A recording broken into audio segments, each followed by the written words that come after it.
Good afternoon. Thank you all for coming. We are here today to celebrate and hopefully to elucidate Brandon Garrett's latest book, End of Its Rope, How Killing the Death Penalty Can Revive Criminal Justice. There's a table out back with the Courts and Commerce bookstore folks who are selling the book, those of you whose interest is piqued by the discussion and want to get it. And I personally can guarantee that if you buy a book, Brandon will autograph it for you. The timeliness of this event could not be more apt. According to Reuters News this morning, Alabama, Florida, and Texas plan to execute inmates today, and if carried out, it would be the first time in 8 years that 3 people on death row have been executed on the same day since the death penalty was reinstated in the United States. So timely, we are timely if nothing else. In the face of such ghastly news, Brandon's book offers a degree of hope. It's actually a hopeful book, not only about the death penalty, but about larger criminal justice reform in the system of mass incarceration that we currently have. The book is actually 3 books when you read it. First part is an historical account of the decline of the death penalty. Brandon marshals this account around case stories that are really quite moving. And I'm a lifelong criminal defense lawyer. I'll get moved by an ant, coming underfoot. But when you read these case stories, it really does make you think quite hard about what's happening in this death penalty aspect of our criminal justice system. The second part of Brandon's book is an analytical account of why the death penalty is in decline, why death sentences have dropped so dramatically, as pointed out in the first part of the book. This part of the book, the analytical account, is classic Brandon Garrett. If you've read his book, Convicting the Innocent, if you haven't, buy that one and read that too, and he'll autograph that too for you. He has a nice way of taking data, which might seem otherwise impenetrable, and wrapping it around these same case stories so that you see, oh, this case, this defendant was convicted, this defendant got the death penalty because of ineffective lawyering by the defense. And then you'll see the data relating to those kind of statistics. Really a wonderful way Brandon has of weaving together data and case stories to make them quite compelling. And then the third part of the book is a philosophical account. And this is the part that's hopeful. A philosophical account of how these factors that Brandon has analyzed in the first 2 parts of the book might give rise to criminal justice reform more generally. And really holds, I think, quite an amount of hope for the future. In fact, the last chapter of Brandon's book is entitled The Triumph of Mercy.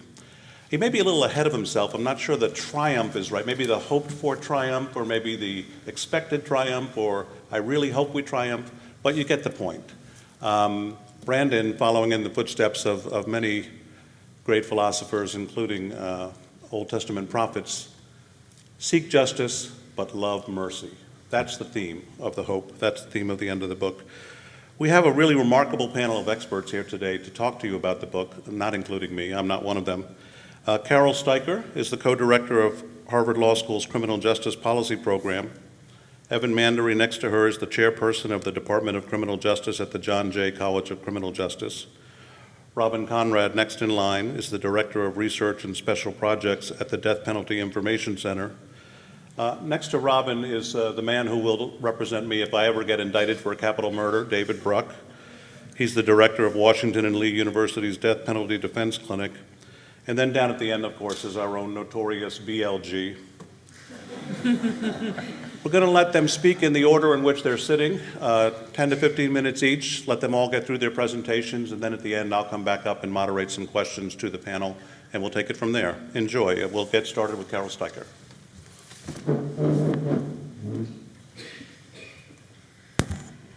Thank you so much. I am delighted to be here to talk about Brandon's excellent book, End of Its Rope, How Killing the Death Penalty Can Revive Criminal Justice. I thank Steve Braga for putting together this event and the University of Virginia School of Law for hosting it in this beautiful space.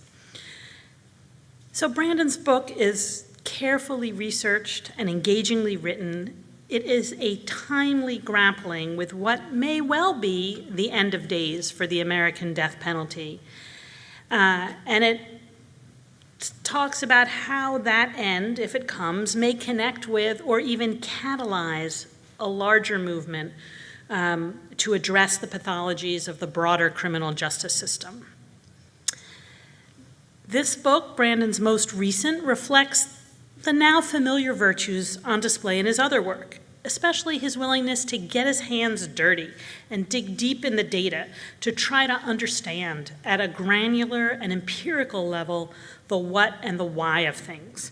In this case, the thing that is the focus of Brandon's attention is the stunning decline in the American death penalty over the past almost 2 decades.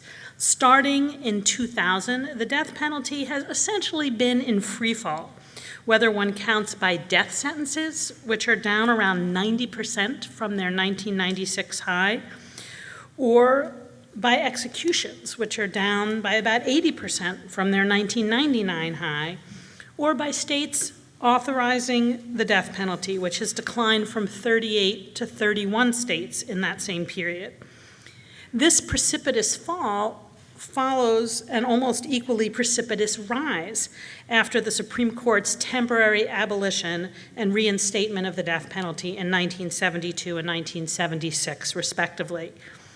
After a 10-year period in the United States without any executions at all between 1967 and 1977, executions soared in the 1980s and 1990s, reaching highs that our country had not seen since the early 1950s, peaking at over 300 new death sentences a year in 1996 and nearly 100 executions a year in 1999. What explains what Brandon calls the death penalty's rapid rise followed by its inexorable fall, especially the latter? That's his question. So Brandon collects the data and explores the possible influence,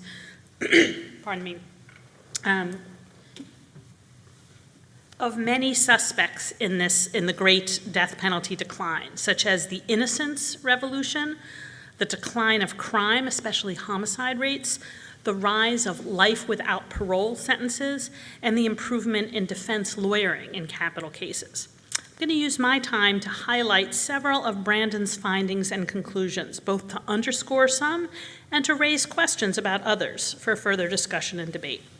I'll start with 3 of Brandon's claims that I find utterly compelling.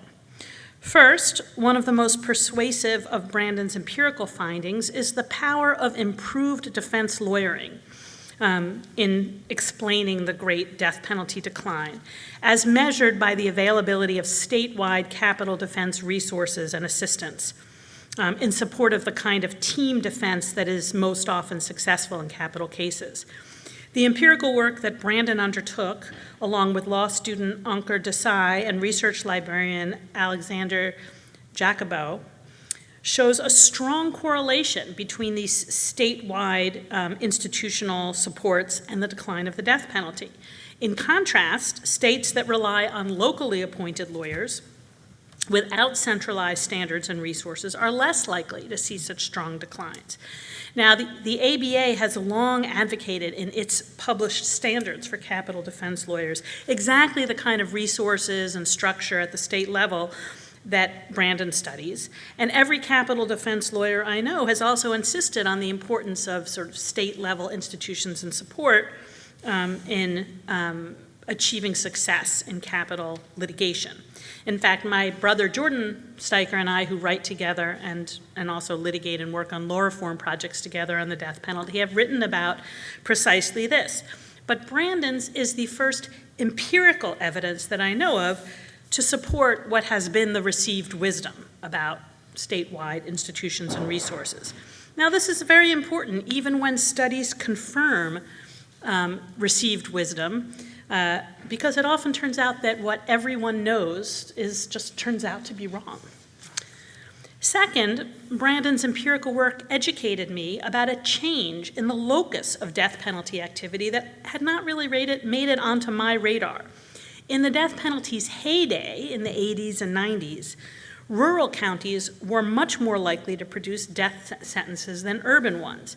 To give but one dramatic example, in Georgia in the 1990s, The death sentencing rate ranged from 4 death verdicts per 1,000 homicides in urban Fulton County, which is Atlanta, to 33 death verdicts per 1,000 homicides in rural Muskogee County, a difference of more than 700%. Today, however, Brandon demonstrates empirically that rural counties are much less likely than urban ones to return death sentences. He hypothesizes convincingly, in my view, that the vastly increased cost of capital trials, which is largely the byproduct of constitutional requirements that the courts have imposed on death penalty litigation, has made the death penalty the exclusive province of wealthy counties. Capital punishment has become not the quicker, cheaper punishment that it used to be in the past, but rather the costly, time-consuming caviar of the criminal justice system's smorgasbord. Finally, and most depressingly, Brandon documents in a new way the continuing role of race in the administration of the death penalty. My brother Jordan and I wrote extensively in our own recent book on capital punishment about the long and sordid history of entwinement between race and the American death penalty. Many other empirical researchers have attempted to isolate the influence of race as a factor in the determinations of capital juries.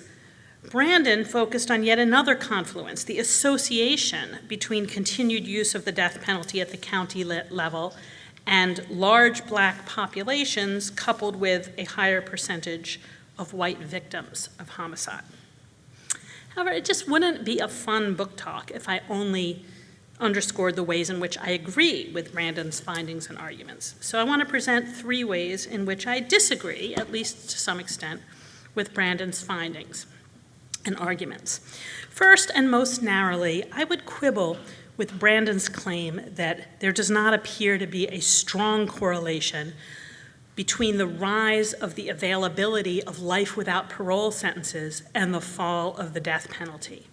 As Brandon notes, studies of capital jurors across a range of states reveal that jurors say over and over again that they're much less likely to vote for a death sentence when they know that there will be a life without parole sentence, when the defendant will really spend the rest of his or her days in prison.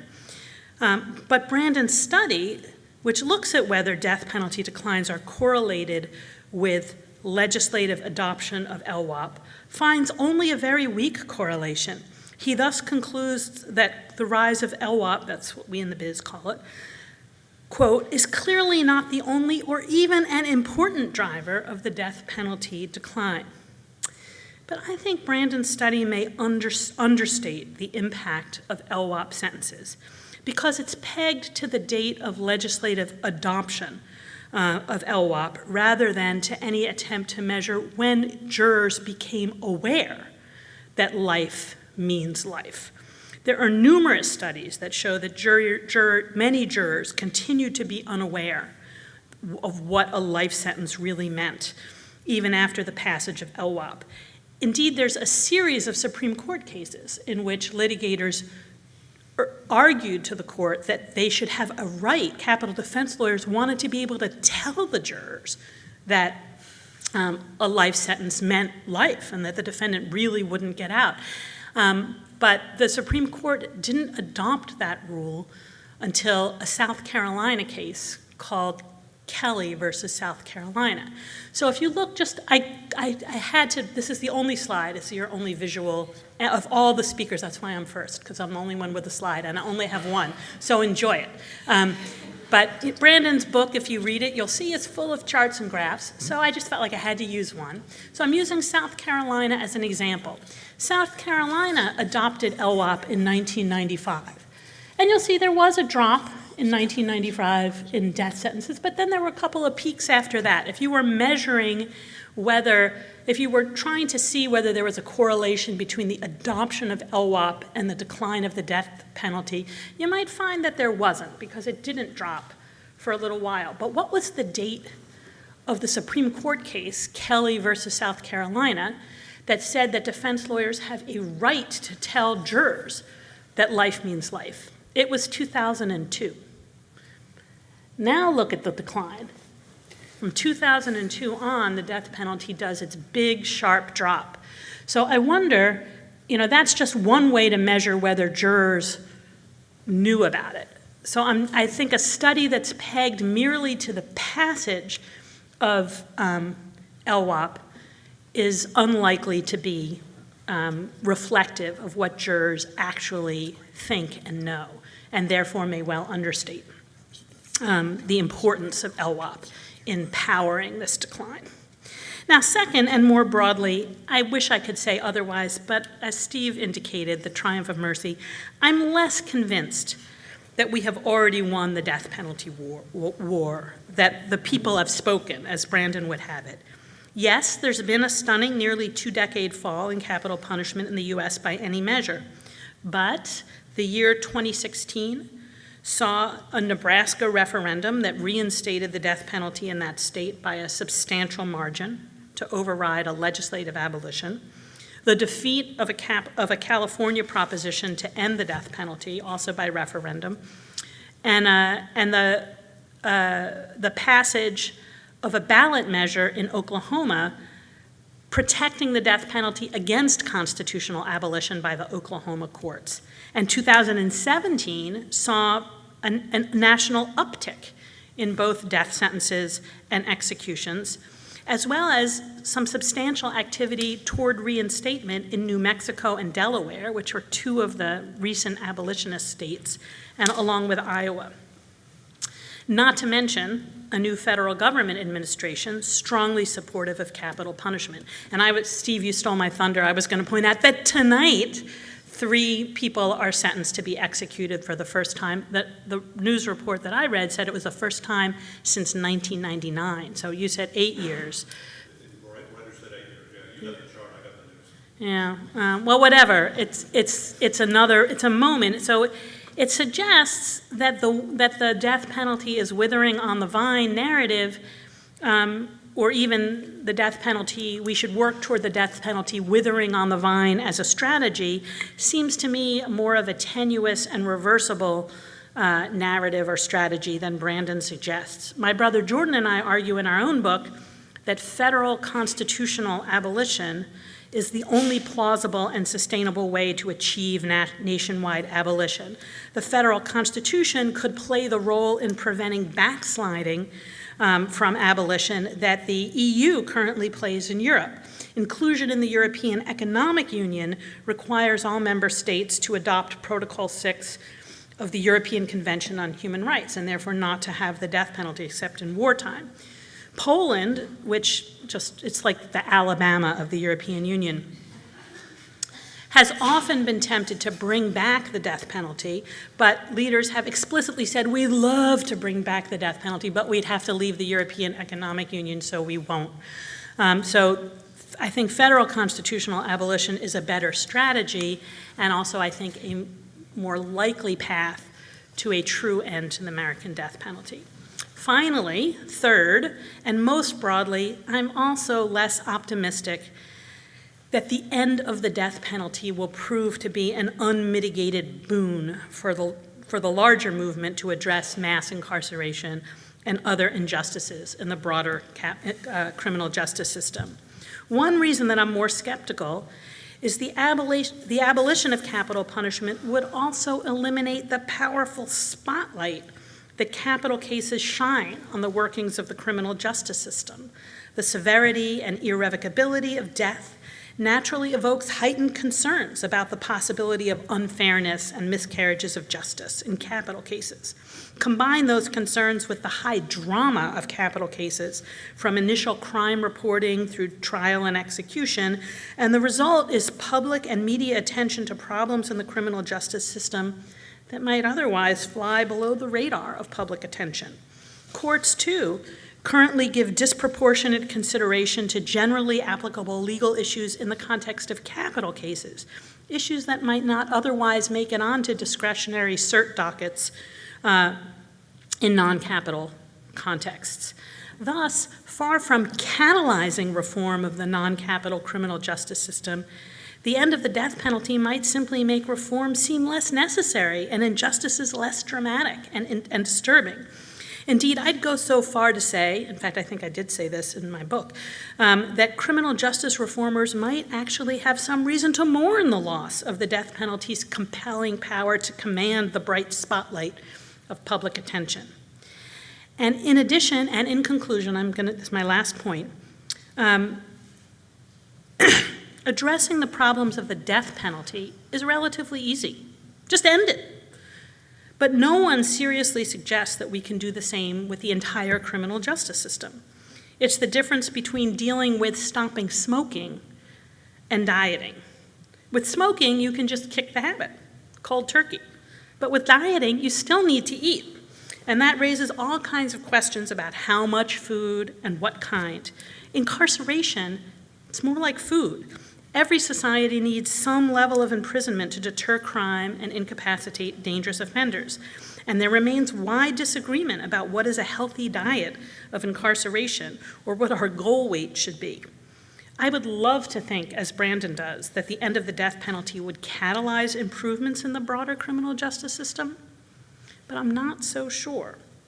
I hate to end there on such a downer, but I'd love to hear more from others and perhaps be convinced that I'm wrong. I'd like nothing better than for Brandon to be right about this, and I thank him for his extremely engaging book.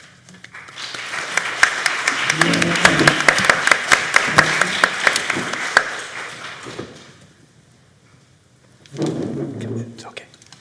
Thank you. Oh boy, can't read my own notes. I may have to put that light back on. This is sad. I'm reminded of a moment, you won't know this, but Robert Frost spoke at John Kennedy's inauguration, and he wrote a poem which he couldn't read. And I'm about to get my first pair of bifocals, and I'm staring at what I wrote, and I realize that I actually can't read it. And then the death penalty scholars will know this. There's a revered figure in the death penalty universe named David Baldus, who I got to speak at John Jay, and he actually used to have almost binoculars, which he would speak with, and now I'm wishing that I had those. Steve, thanks so much for organizing this. It's a privilege for me to be here. For those of you who are outside the capital punishment scholarship universe, Carol and her aforementioned brother Jordan are individually and collectively the most important scholars in this area of jurisprudence, and their own book, which was published a little more than a year ago, is magnificent. The Death Penalty Information Center is the most important non-academic collector and purveyor of information about the death penalty. And if you don't know who David is, seriously, you should quickly Google him. He's one of my heroes. You actually won't believe his life when you read it. So sometimes, despite the best effort of authors, we glean insight into who they are from their work, little flashes of the people behind the scholarship. And it's not possible to read End of Its Rope without connecting to its author. Brandon's honesty and fundamental decency shines through on every page, as does the clarity of his thought and the agility of his mind. A law professor who's facile with logarithms, that is something to truly celebrate. End of Its Rope is a significant scholarly achievement, and I'm pleased to be able to toast it with you today with Members Mark Purified Water. Of the many things to commend about the book, I'd like to focus on two, and they're a bit related. The first is the way Brandon implicitly deals with the death is different argument. For those of you who are not familiar with this, I'll just say a word about how this is oriented. But since the 1960s, when the NAACP Legal Defense Fund took up the cause of constitutional abolition, its official position, and more or less the unofficial official position of the abolitionists community generally, has been that death is categorically different from other types of punishment. And that was a decision that they made for a strategic reason, which you could imagine in arguing to the Supreme Court for abolition, that it would just be too revolutionary to take the position that the death penalty and all of the problems with racism and arbitrariness were themselves, which are obviously related to problems generally with the criminal justice system, that they were really launching a broadside attack on criminal justice in the United States. And so the LDF took a position that it was different. So Tony Amsterdam, who's the most famous lawyer in this universe, told Harry Blackmun in an argument on Fowler versus North Carolina, "I think there is a constitutional difference between capital and non-capital cases. The death penalty is unique, not only in the law under Furman, the seminal case, but in fact." So LDF was offering the court a limiting principle as a strategic choice.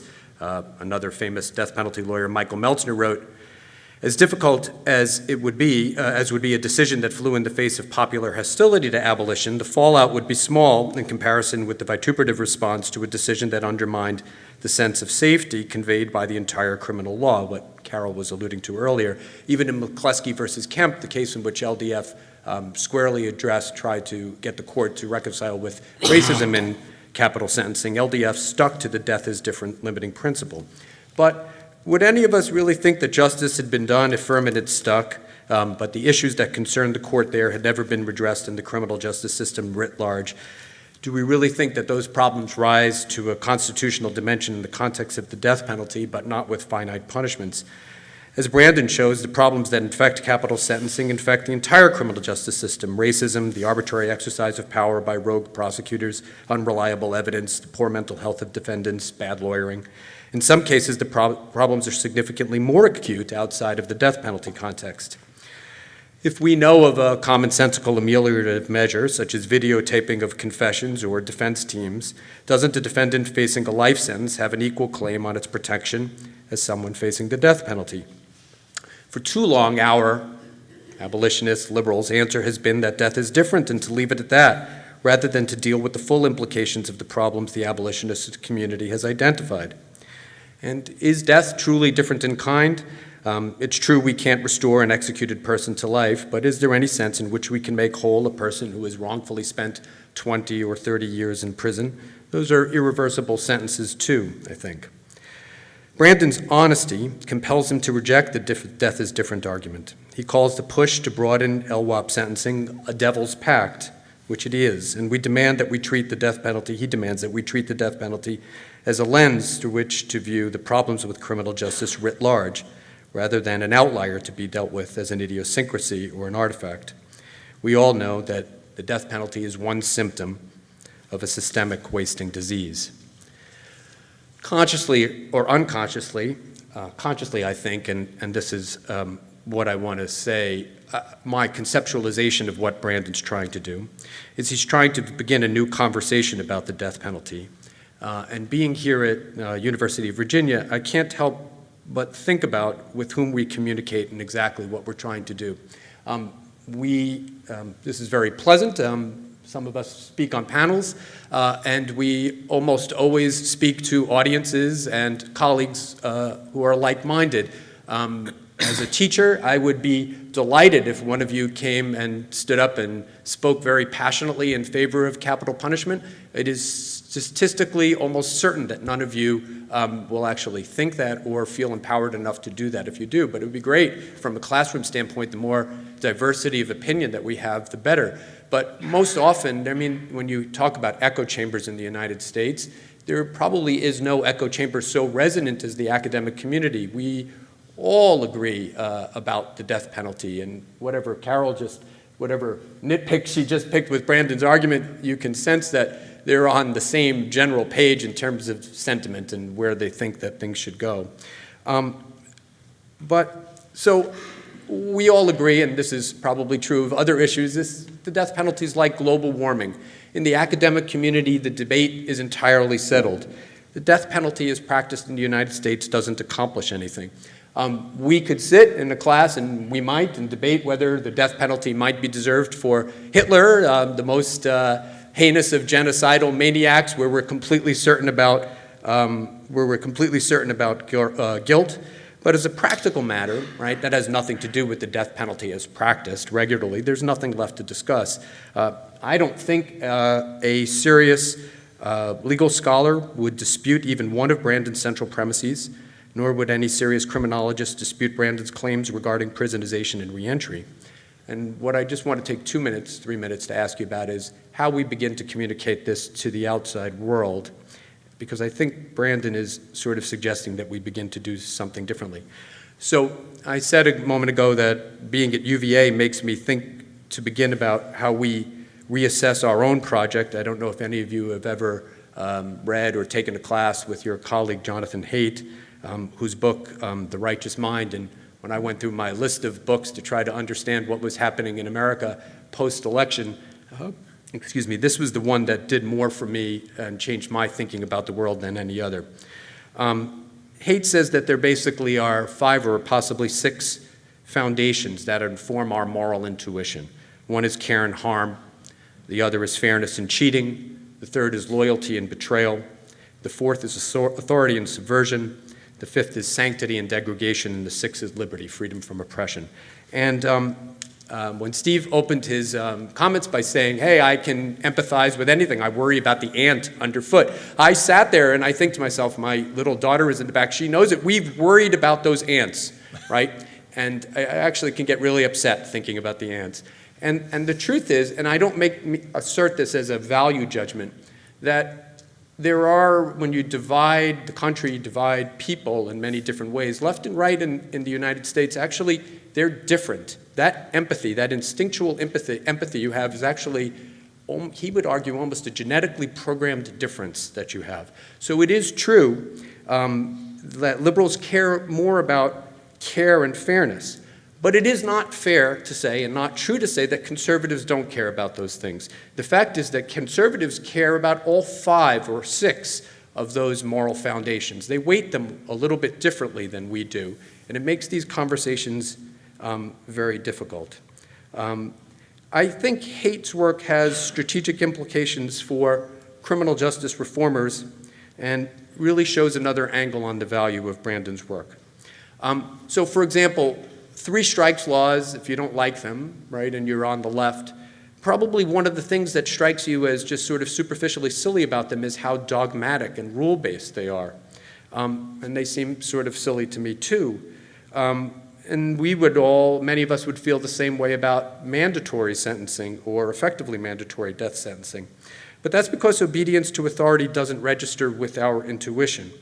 So arguing that retribution or legalism is silly or philosophically unsound just isn't going to get us anywhere in conversations where we're not speaking with like-minded people. Much more fruitful would be, and has been, as Brandon points out, to show the unfairness of the death penalty, its human cost on the wrongfully convicted, and the wisdom of ameliorative measures such as, he says, videotaping confessions and good lawyering. Because those concerns about fairness do register for conservatives, and understanding that helps make it possible to understand a seeming contradiction like Texas, which Brandon mentions in the book, which is at the same time extraordinarily punitive and actually also an outlier in compensation of the wrongfully convicted and attempts to identify people who have been convicted on the basis of poor evidence. We all know the problems of biased assimilation. People interpret data to coincide with their pre-existing beliefs. I see Brandon's book as a bellwether of a new, more honest conversation, not just about the fatal flaws with capital punishment, but what those flaws say about criminal justice in America and how we begin the difficult work of addressing those problems while at the same time preserving the confidence of all Americans in the criminal law. This is truly a significant scholarly achievement, and I'm very, very pleased, regardless of the merits of what I said about my formulation of his project, I'm very pleased to have the opportunity to be able to celebrate it with you. Thank you.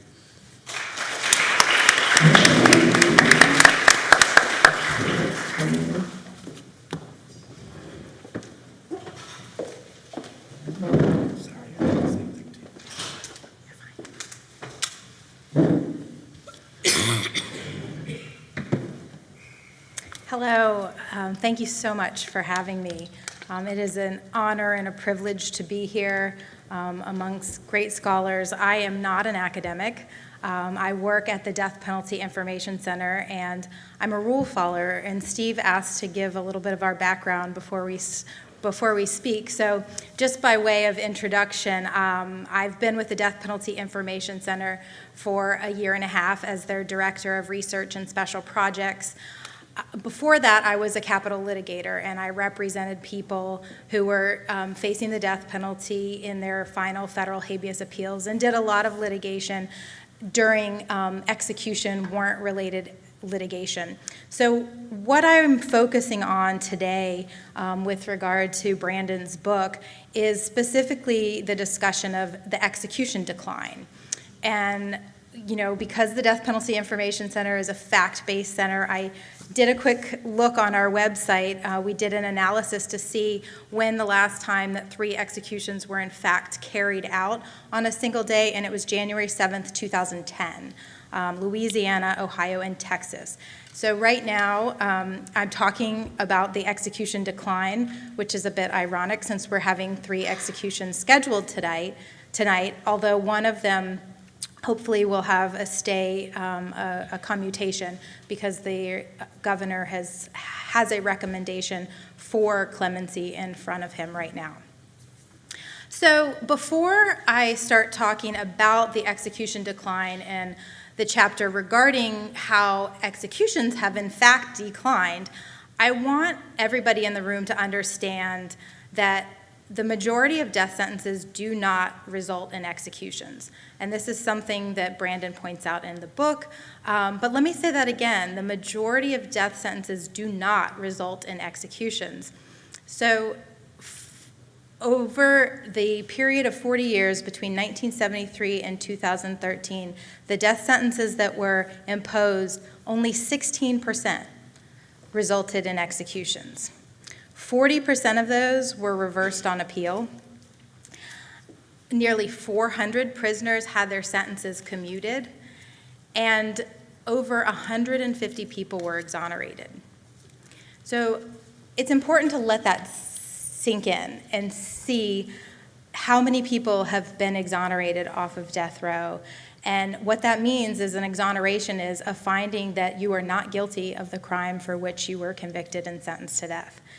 So for every 9 people that have been executed, there has been 1 that has been exonerated. And Brandon points out in the book that the ratio is even higher in Louisiana. In Louisiana, there's 1 exoneration for every 3 executions that have occurred.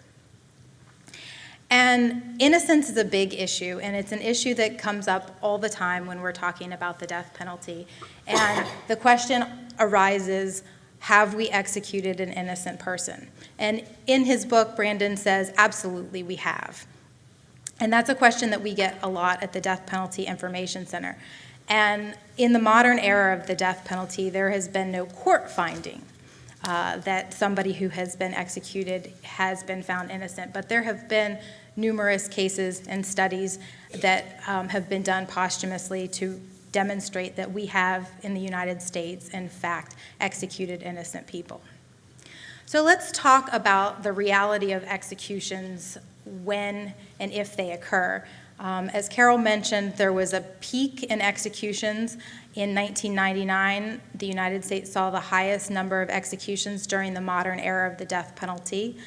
We had 98 executions that year, which is about almost 2 executions per week.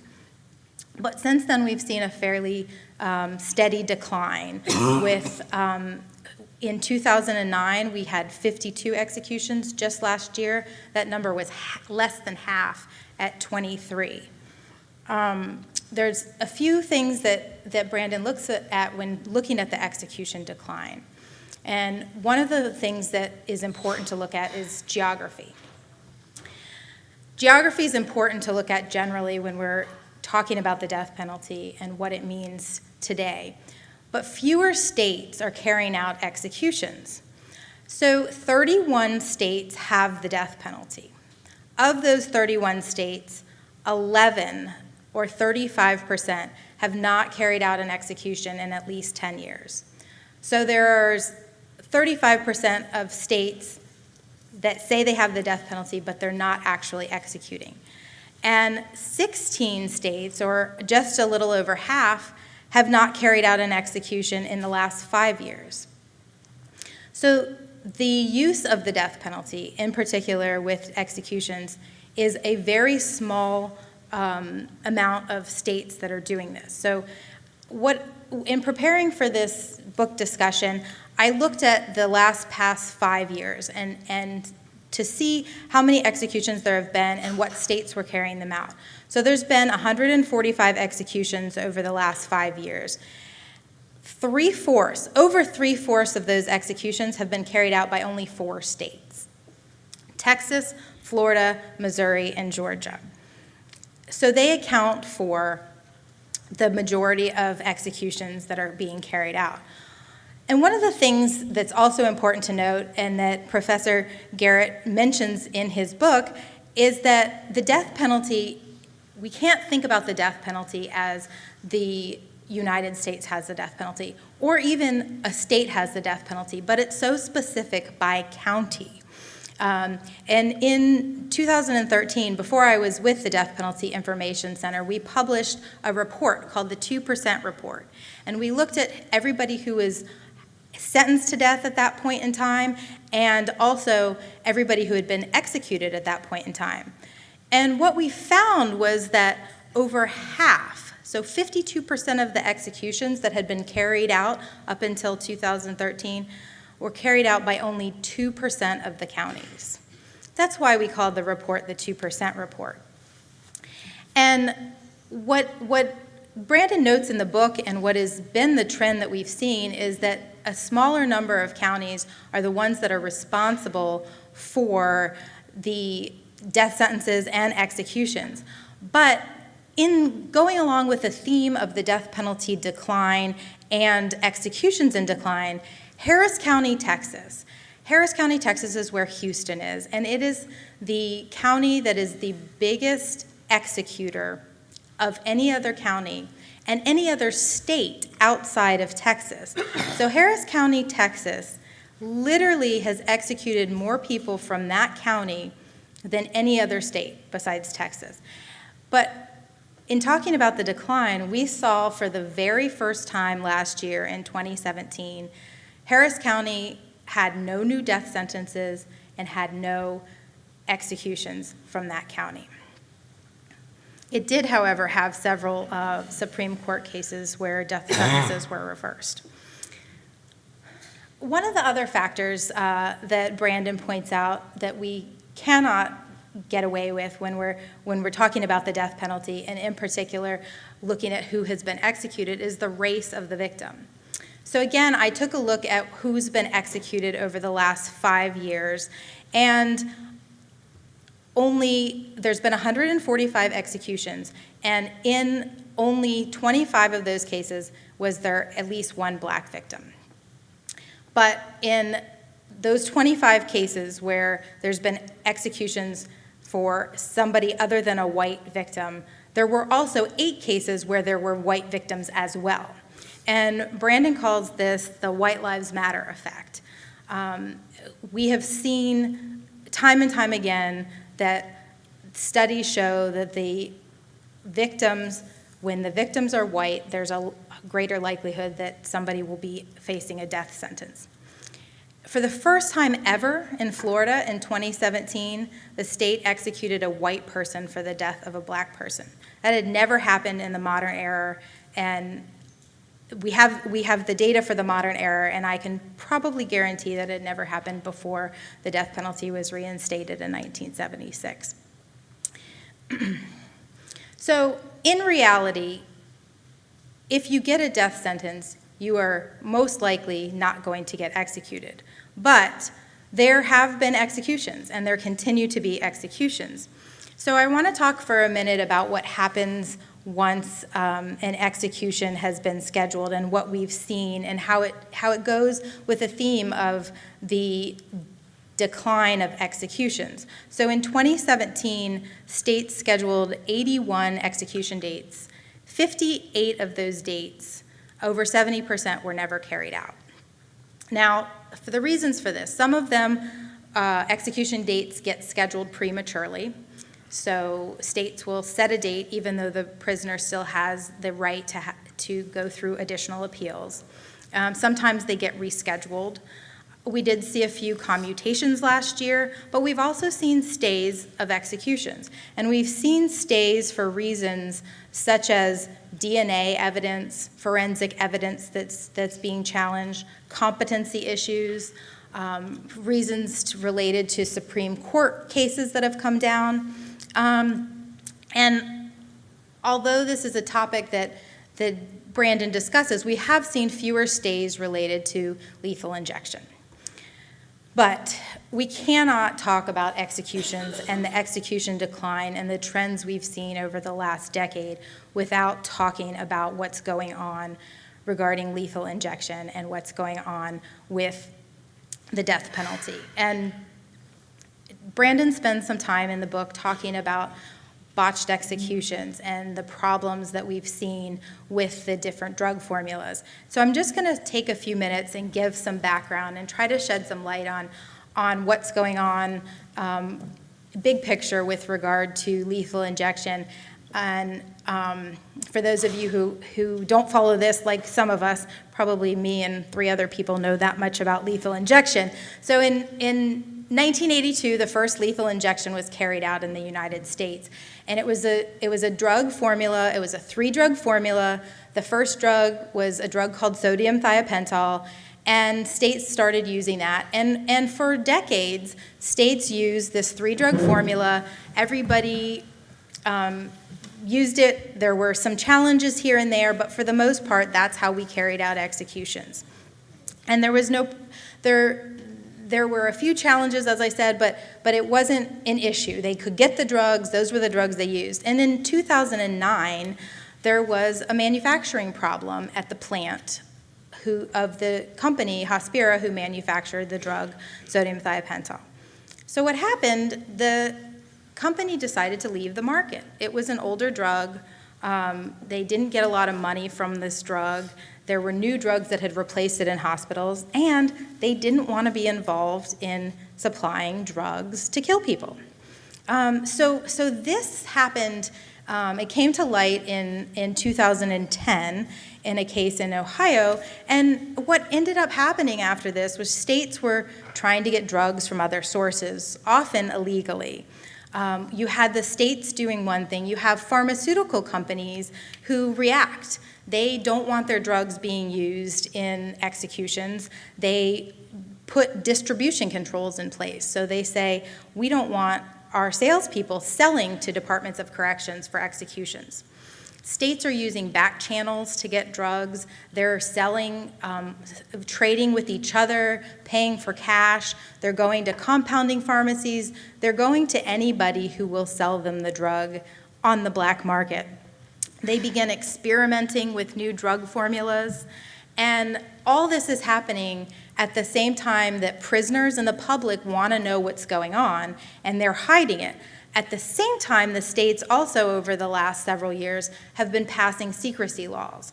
And so those laws that the legislatures in each state have passed, and it's been over a dozen that have passed these laws, say we're not disclosing the source of the drug. We're not disclosing really much of anything about the execution, who's involved in it, what their qualifications are, where we're getting these drugs. So we see this happening, which there's a lot of different things going on, and people are reacting. So you've got prisoners who are bringing lawsuits. You have media outlets, reporters, members of the public who are also suing and saying, we have a right to know. We have a right to discuss the death penalty. And what ultimately culminated that got a lot of news and press and resulted in a case before the Supreme Court, in which I was counsel of record, was a botched execution in Oklahoma using a new drug formula. And that particular execution presents a story, and Brandon mentions this in his book, that kind of shows all of the problems that were happening and what was going on with executions. And you have a new drug protocol. The people who were at the prison didn't know what was going on. You had secrecy issues being raised. There was political maneuvering going on between the governor and the courts. And ultimately, they scheduled 2 executions on one night, which Oklahoma had never done. This resulted in just so many problems at the execution. The normal physician executioner wasn't available. They had a stand-in. They didn't have the right equipment, the right size tubing, the right size needles. Nobody knew what was going on. One of the execution team members called it an atmosphere of apprehension and a clusterfuck. Those were descriptions of the execution. what ended up happening was Mr. Lockett had been found to be unconscious from the first drug, and he woke up, and he started writhing and moving against the gurney, and then they closed the curtains, and the witnesses were told the execution was stopped. He died after 43 minutes, and that ultimately led to a case before the Supreme Court and other people challenging that particular drug protocol. Now, the reason why I want to tell you this background and why I think it's important in thinking about the death penalty decline and executions decline is that it's not just the litigation and lawsuits themselves that have resulted, I think, in the decline of executions. It's the narrative that goes along with this information, because people begin to see, oh my gosh, what's going on? We keep seeing these botched executions, and I think that it's disingenuous to call them botched anymore, because states are using the same drug formula with a drug that most experts agree is not going to do what they want it to do, but instead will result in gasping, coughing, unable to get sedated. And we've seen this repeatedly over and over again. In Arizona, it took 2 hours to execute a prisoner, and he just gasped and gasped and gasped. And they keep using these drugs that they know this is what their reaction is going to be. So I say all this, it's way of background of this has changed the narrative, and what it has done has resulted in states putting executions on hold. And so in Arizona, that had a 2-hour execution in 2014, and in Oklahoma, that had the completely awful execution in 2014. Oklahoma's only carried out 1 execution since that time, and they don't have a lethal injection protocol in place. Arizona has not carried out an execution since 2014. Other states governors have imposed moratoria, in part because of lethal injection. There has been the narrative with President Obama and the former Attorney General saying we need to look into this. And so I think that's part of the reason that we're seeing this decline in executions. There are people who could be executed if there was a way in which states could carry out executions. But right now, we're just not seeing that. Now, that's not to say, I do agree that there is a decline, and obviously the numbers show that. But what that means and where we go from here is that there are states that still want to execute the prisoners. We saw last year, Arkansas scheduled 8 executions within 11 days, and that was because one of the drugs they had was going to expire. Tennessee has just asked to set 8 execution dates before the end of June. So at this point, we're kind of at that crossroads where there could be further decline in executions, but there may not be, and we may see an increase. But overall, we're seeing lower death sentences, and because there's a lag in time for 15, 20 years, we are way behind. So the people who are being executed were sentenced to death in the 90s, and so that's kind of where we are. And so overall, I do agree, and I think that Brandon's book presents really relevant information, especially with regard to executions and where we're at.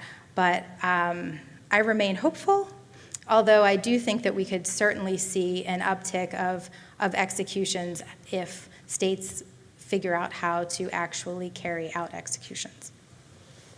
Thank you.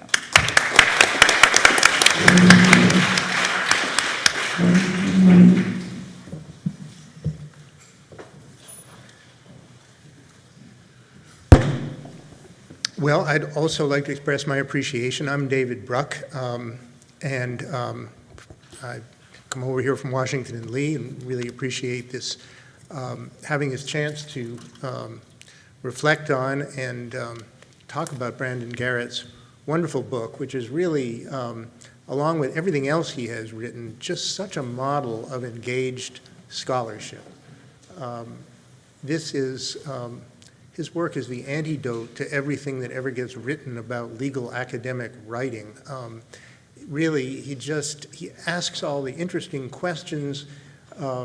He has a wonderful sense of what the facts are that could be brought to light that no one has done the hard work to find yet. He goes out with his crew and finds them, and then assembles them with such passion and smarts. And this little book about the death penalty is really just a jewel. I would like to comment on a few things from the other end of the pipeline. My career, I've been a public defender of one sort or another, and then a clinical director for 42 years. And have been working on death penalty cases for nearly 40. The way that started was that in 1980, I found myself as an ex-public defender in South Carolina and thought, I will set myself up as the state's expert on how to defend death penalty cases. I had never defended a death penalty case, but neither had anybody else. So, and that was pretty much the state of play at the beginning of this experiment that we have been in keeping the death penalty going at an era when virtually all of the democratic world was abolishing it and now already has, except for us, and to be accurate, except for some remaining hotspots within the United States. It's wrong to say that the United States is a death penalty country. There are just, the picture is like a forest fire that has been largely brought under control, but there are still hotspots flaring up. Those are the 2% of the counties where you still have death sentences. But I want to comment on a couple of things from Professor Garrett's book. One is to bring this, to connect this with Robin's comments. Robin, and by the way, she's too modest. She referred vaguely to the case, to all of this lethal injection business finally finding its way to the Supreme Court. That was Robin Konrad who argued that case, the Glossop versus Gross, which was just an enraging and heartbreaking refusal of a narrow majority on the Supreme Court to face facts and face reality and recognize what is actually happening in the death chambers in this country. And it's not going to be the last word on that subject. But Robin is talking about the cases that were put into the death pipeline in the 1980s and 1990s. Some of them, believe it or not, in the 1970s and are still being litigated. People have been on death row for more than 4 decades. They have turned from 20-year-olds into 60-plus-year-olds while waiting to be executed. That's the system we have, with the result that, of course, the people that are coming out of the pipeline bear no resemblance to who they were when they were put in. They also bear no their cases bear no resemblance to the kind of cases that get the death penalty today because the standards have changed. And you look at these cases and you think, that guy got the death penalty, but it was 1980 when he did, or 1985, or 1987. And they are artifacts of an earlier age in which the standards have changed. But the people that were the lottery losers back then are still on death row. And now the fight is about how to go about executing them. The number of executions, therefore, is a lagging indicator of how the death penalty is doing in the United States. It's a reflection of the decisions that were being made 20, 25, 30, and even 40 years ago about who deserved to die and who deserved not to. The leading indicator, I think it's fair to say, are the number of new death sentences being imposed. And there, the change is absolutely spectacular. Robin talked about a drop from close to 100 executions in 1 year in the late 90s down to around 20, more recently. which is a very large drop. But in the number of new death sentences, what we're seeing is a drop from over 300 in the late 1990s to around 30 new death sentences in the whole country, a 90% drop. And that gives you, those are decisions that are being made by prosecutors and juries now. So that really gives you a window on where this argument, where this struggle stands today. Brandon Garrett's book talks really very interestingly and sheds great light on the defense lawyering effect as an explanation, the creation of expert statewide defender organizations to provide adequate representation, and surely this is a large part of the explanation for this dramatic drop. But if you read the book and some descriptions of capital cases in recent years that were tried right, you might imagine that nowadays, with all this expertise and resources brought to bear, that we usually win the cases, and juries usually vote for life, and that's not what's happening.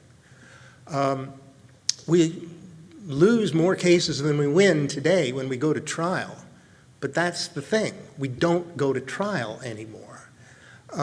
There have been, by my count, 5 cases that have gone before a jury in Virginia on the issue of life or death in the last decade in the entire Commonwealth of Virginia, and this is the second most executing state in the country. What accounts for that? The cases settle. The decisions for life are not being made by juries, they're being made by prosecutors. These cases are being pled. Now, that does not mean that the Professor Garrett's theory of the defense, the importance of adequate defense, is not accounting for this tremendous drop-off. What it means is that adequate defense representation results in plea bargains, results in negotiation. It results in lawyers who know that this is how you save lives. You get the prosecution to choose life, and you get your own client to choose life, to offer a life-saving plea bargain, which is no small task. And it involves a different concept of representation than we brought to this issue 40 years ago or 30 years ago or even 20 years ago, when there were many, many more death sentences, many, many more cases going to trial. When you put an aggravated murder before a jury, the chances are quite high. That jury does not know about the other 100 cases that didn't get death. They react to the facts of the crime, and they're asked whether they identify more with the defendant or with the grieving family of the victim. It's an easy choice. And the risk, even today, of the death penalty is quite high. The other reason why prosecutors settle so many of these cases rather than bring them to trial, part of the reason is that they are given the opportunity by the defense. Part of the reason is that they know they have a hell of a fight on their hands if they go to trial, even if in the end they manage to win and then launch a 20 or 30-year appellate review. But it's also that the entire political atmosphere has changed. The death penalty has largely run out of political gas in this country, and has for a while. And some of the things that have been talked about today, the innocence revolution, the discovery that innocent people are in fact convicted and sentenced to death in this country, that has gotten around. And in fact, I think the public probably thinks it happens more often than it probably does, although the spooky thing is we don't know how often it happens. The lethal injection sagas, one after another. The whole reputation of the death penalty is going down. And that is reflected by the fact that prosecutors no longer feel like they're going to get voted out of office for settling a case. It's true of politicians. In 1988, a question during a presidential debate was the climax of the Dukakis-Bush presidential election, when Dukakis bobbled the question and his campaign never recovered. In 2004, John Kerry was a lifelong abolitionist. He was prepared to make an exception that year for Osama bin Laden, but he had a long record of being a death penalty abolitionist, and the subject never came up. And what does that tell you? It tells you that President Bush's brain trust, Karl Rove, knew that the issue had already become a losing issue, that you would lose as many votes as you gained by raising it. Gettysburg on this issue, I think, was the election the next year, right here in Virginia, when Tim Kaine and Jerry Kilgore ran for governor, and Kilgore made the decision to try to put the death penalty front and center in his campaign, and it not only didn't work, but the polling indicated that it backfired. And you don't see that anymore. People don't run on this issue anymore. It is done. And that, in turn, is reflected by the latitude that prosecutors have to settle these cases, as they almost invariably do in this state. So the defense lawyering effect, yes, it's important, but it's complicated, and it's all mixed in with a political change, which it's a complicated business to understand. One other comment I'd like to make, and this has to do with a problem in sort of looking at the end of this process and how the death penalty is finally, how the United States is finally going to join the rest of the Western democracies by abolishing capital punishment. And that is the federal death penalty, which is something that I have worked on in my second shift job for about 20-something years now as a consultant for federal defenders around the country facing the federal death penalty. The federal death penalty is tiny. It always has been in our country. It is an interstitial, federal criminal jurisdiction has always been a very small part of the criminal justice system as a whole. Basically, violent crime has been handled by the states ever since the founding of the United States. But the federal death penalty has been with us ever since 1790. It has been steadily expanding, or steadily expanded during the 80s and 90s when crime bill after crime bill was an irresistible temptation for federal politicians in Congress. And now we have a modest pileup of about 60-plus people on the federal death row, which is located in Terre Haute, Indiana. There have not been any actual executions for some of the reasons that Robin talked about since 2003. But we now have an administration that probably will have no great hesitation about trying to get them started. And when the day comes that Carol Steiker talked about, that the issue is finally placed before the Supreme Court in terms of how we now reached the point at which it must be said that the Eighth Amendment forbids the execution, the carrying out of the death penalty as a cruel and unusual punishment. However many states have abolished it, the fact that the entire country retains the death penalty under federal law is a serious problem.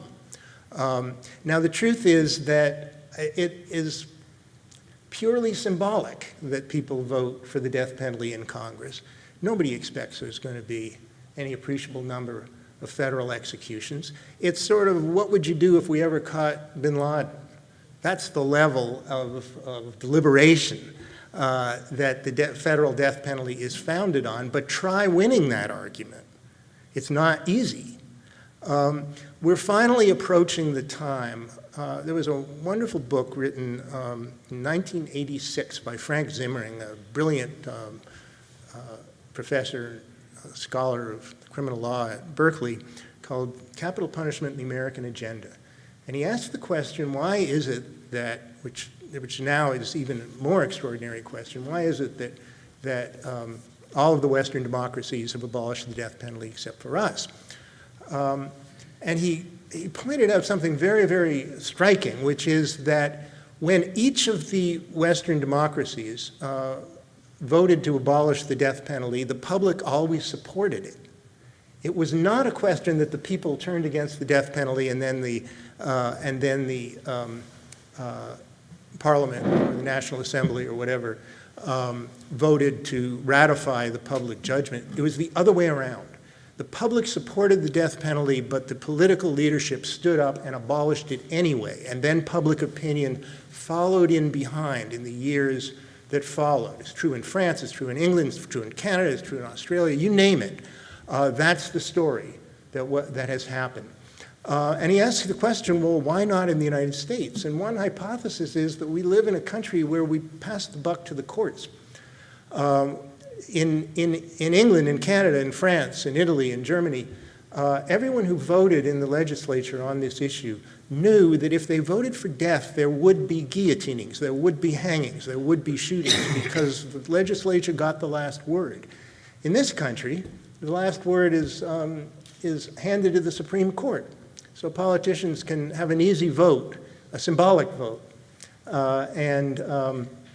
Who, if anyone, gets executed will be up to the courts. Of course, the irony is that then when the issue comes to the courts, they say, well, the legislature voted for this, who are we to interfere? And so no one takes responsibility, and this trickle of executions goes forward. We are at the point when the political leadership must take responsibility for this issue. Whether that is how it's going to end, I don't know. That will be your generation to decide. But that's the point, I think, that we have reached. Thanks.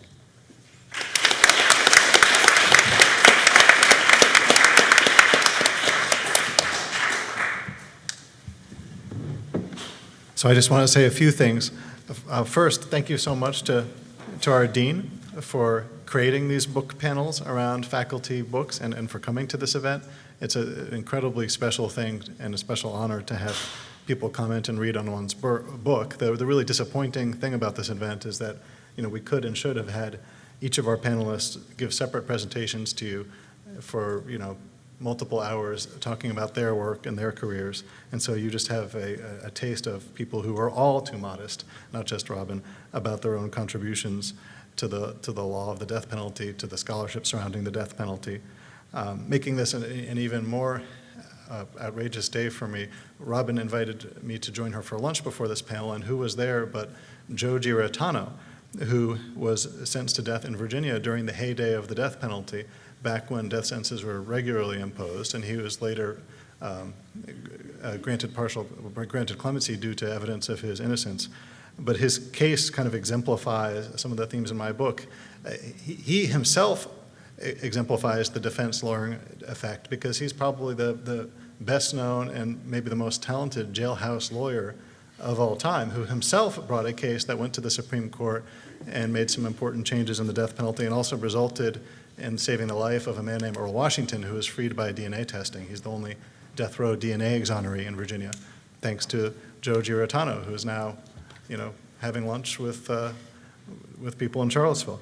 So that was an amazing surprise. So just a few things I wanted to say to encourage you to all ask questions of our panelists. Many of you are in my constitutional law class. Carol Steiker with Jordan Steiker, her brother, have written a book, Courting Death, that as constitutional law students you should read, and not my book, because their book is about the Supreme Court and constitutional law and the death penalty. And there are lots of questions that you can ask Carol or our panel generally about this question of which should come first, public opinion or the courts. Is it better for the courts to grapple with issues like this, or for public opinion to do so first? I don't think it spoils in any way Carol's book to read something from the very last page of her book, which I love. It's a quote. It says, "The American road has been marked by rises and descents and sudden curves." And so one of these big questions is this free fall, this sudden descent of the death penalty that people hadn't predicted, but which has been well underway for over 15 years now. Is there going to be some surprise rise now in the future, or are we really in the end game? Like I believe we are, but people have been wrong many times before about the American death penalty. So you also really need to read Evan Mandery's book. His book, Wild Justice, is an incredibly engaging read. To read a book that's that fun to read about basically like two Supreme Court cases, the time period before and between them, that's not something we normally want to read about, especially as lawyers. It's an incredible story and an incredible time period where the Supreme Court reverses its position in such a fundamental way in such a short period of time. And you have to read that book. The one question is about that bizarre episode in the Supreme Court's history. What did the Supreme Court's reversal and re-embrace of the death penalty in 1976 actually do to make the death penalty more predictable? If anything, I think the data shows quite well that the death penalty is now imposed in a way that's perhaps more arbitrary now than it was when the Supreme Court initially decided to abolish the death penalty.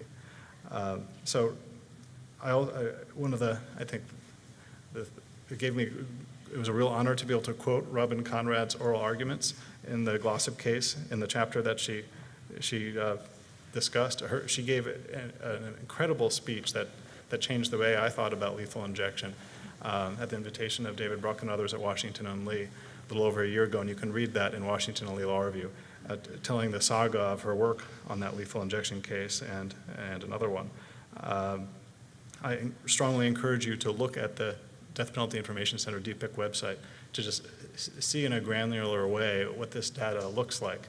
And one of the pleasures of writing this book was to be able to collect lots of data and hand it to DPIC to do things with on their website, which is the repository for such information. The comments by David Bruck were a real special honor. You know, he has led the movement towards team-based defense in this country for many, many decades.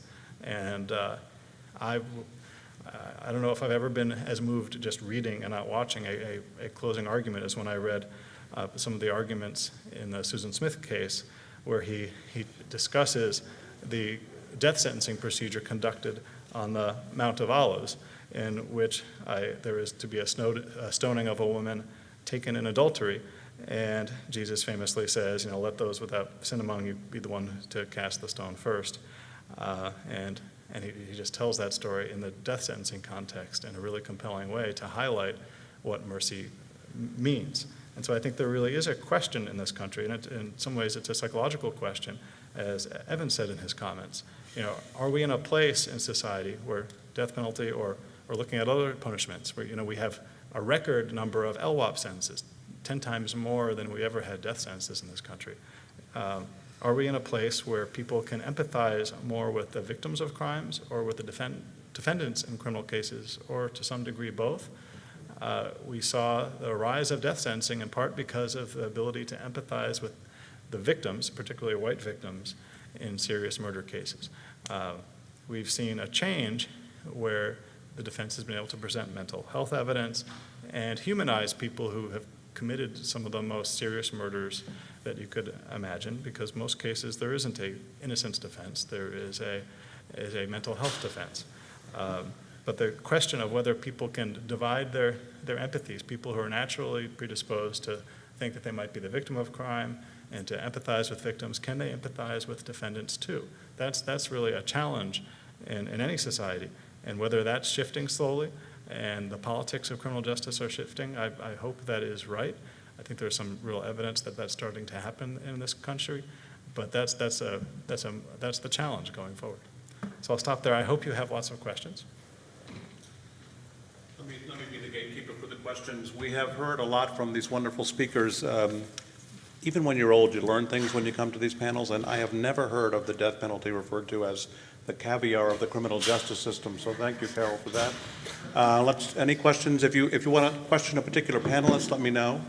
If you want to just ask a question to the panel at large, we can do that. Any questions? Yeah, way in the back. So a number of the different panelists talked about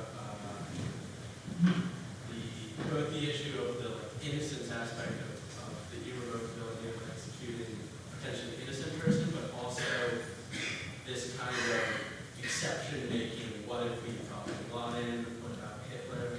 How do you kind of reconcile those two, and how have the Western democracies that were referenced that did get rid of the death penalty deal with that kind of, well, we should do an exception just in case there's particularly heinous. Anyone want to attack that?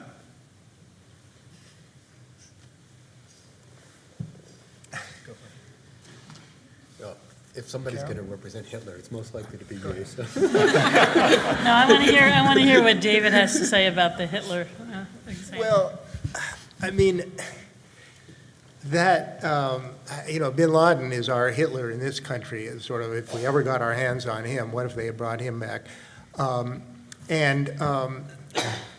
It's one of those things that unfortunately, the decision about, I guess the simplest way of making the argument is that it is one thing to say that there are people who deserve the death penalty, and something far different to determine who those people might be.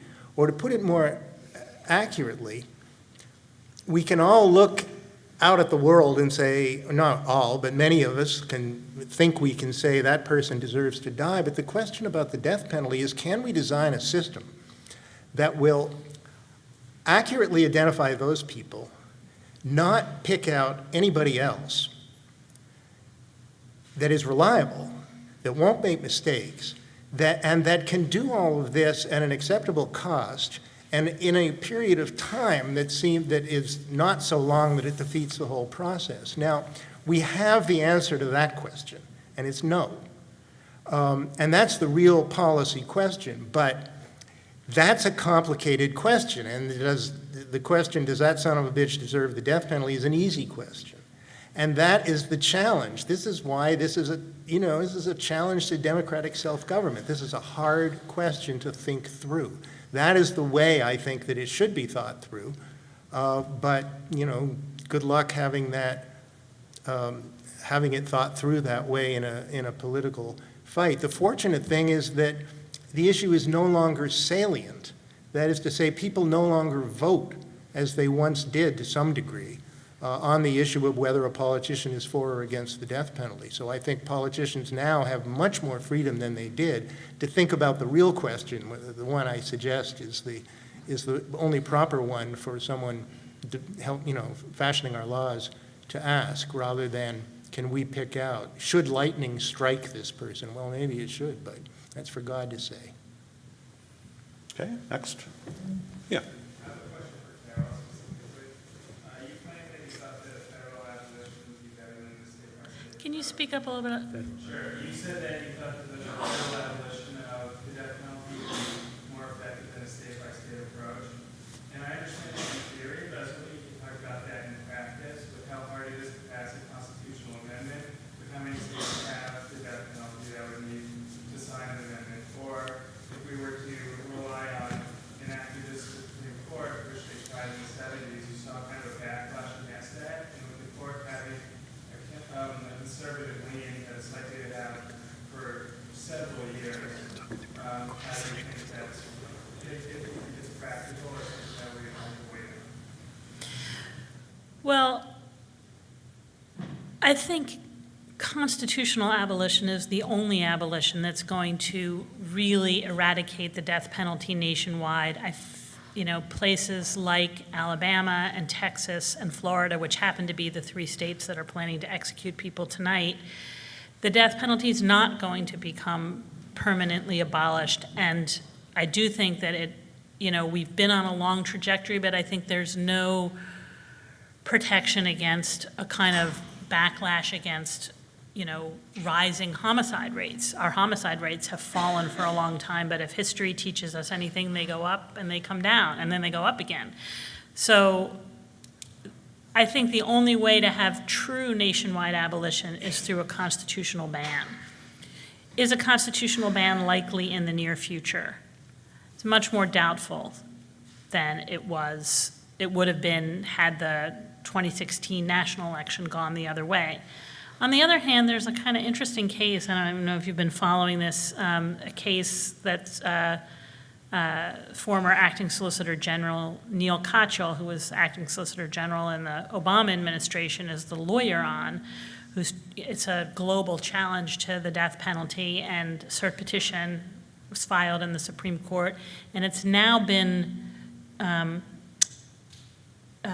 continued by the court for, I think, something like 8 different conferences. You know that there's someone on the court interested in a case. The court either votes to grant cert, or they vote to deny cert, or they say, let's consider it again at our next conference.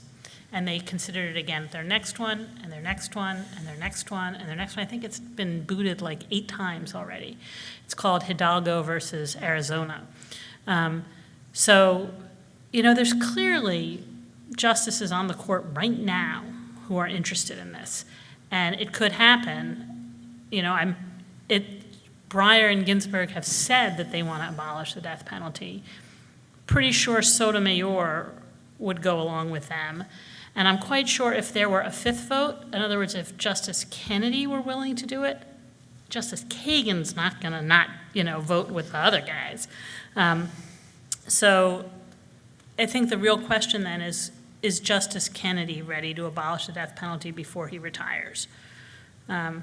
Probably not, but not impossible.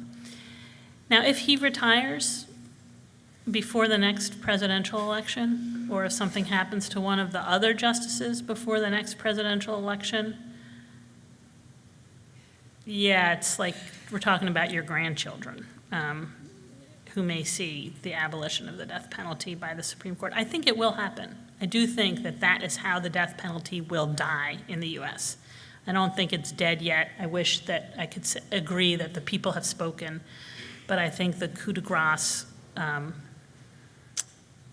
will be constitutional abolition, but it may not be for a while. Let's hope so. Any other questions? Yes. Can you speak up a little bit? At the time of the Lockett case in Oklahoma, there was some discussion of alternative methods, not other means of drug injection, but other methods to execute people. How does that play into this discussion? You want to take that one, Robin? Yeah, so the question was about alternative methods, and states have, Oklahoma did pass a law that allows, if lethal injection drugs aren't available, or if the lethal injection method is found to be unconstitutional, to go to a next method. And then they have nitrogen gas as an option. Mississippi also has that as an option, and Alabama has introduced it to have that as an option as well. No state has ever used nitrogen gas. There have been alternatives suggested. And so one of the really bizarre holdings that came out of the Glossop decision from the United States Supreme Court is, it is now, if a prisoner wants to challenge the way that the state is going to carry out an execution as being cruel and unusual, that prisoner has to give an alternative way that the state can carry out the execution. That was not the Supreme Court's precedent when we went up on that case, and they just make it seem like it was. And so really the court, I think, is fed up with the lethal injection challenges, which is they've now made it impossible for a prisoner to win challenges, because what lower courts have done too is said, well, if you want to challenge this and you propose an alternative. So there was a gentleman in Alabama who proposed firing squad. And he said, that will be less cruel and unusual than if you try to kill me with this drug cocktail that we've seen multiple people being executed and having problems. And the state said, no, we can't do that. We're not allowed to do that. That's not how our statute works. And the courts were okay with that. Sotomayor wrote a dissent there saying, hey, wait a minute, states can basically insulate themselves from any constitutional review because they can write in their statute, this is how an execution is going to be carried out, end all be all, and if the alternative doesn't match with that, then the person hasn't set forth an alternative. So it'll be interesting to see. Like I said, no state has actually carried out an alternative method since challenging lethal injection. There are states that have carried out, Virginia has carried out an electrocution as recent as 2013. The prisoner chose that method, and Utah has carried out using the firing squad. That was in 2010, I think, 2010. And again, the prisoner chose that method, and that was an option in the statute. So it'll be interesting to see how it'll play out with these other alternatives, but right now there haven't been executions with the alternative methods. Thank you. Other questions?